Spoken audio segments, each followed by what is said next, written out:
This film's an incredibly exciting film to work on. The process is great. We have an enormous amount to build. There are so many different locations and environments in the story.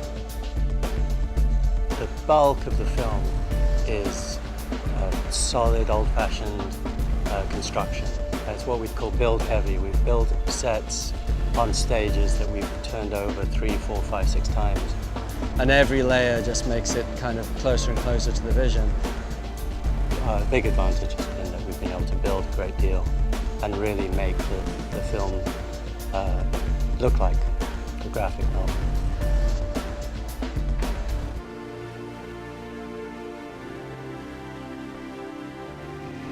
The significant sets are Manhattan's lab, which is in a military base there, and his apartment.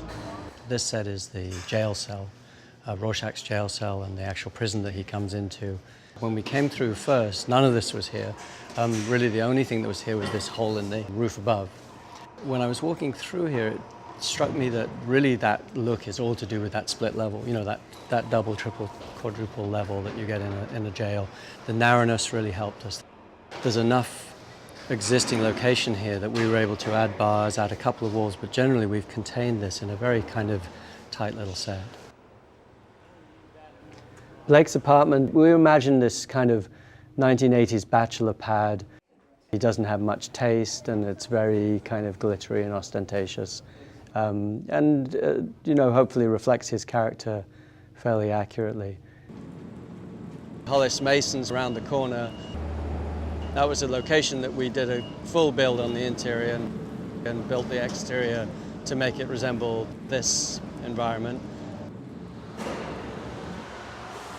And then the real significant one is Karnak, which is in Antarctica, and we're building that on Big Stage 6. Welcome to New York.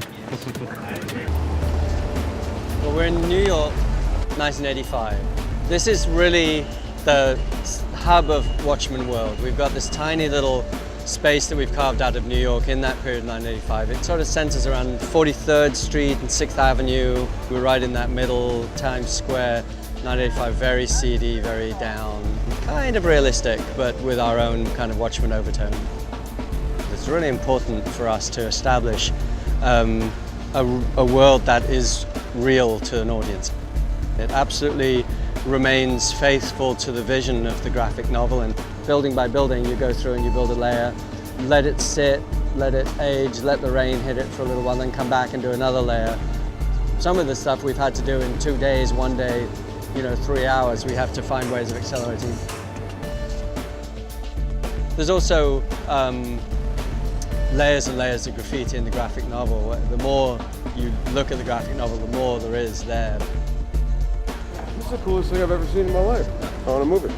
Your joint's right over here. Everyone on my crew, the painters, the artists, the graphic designers, the prop masters, they're all taken a huge amount of time studying the graphic novel.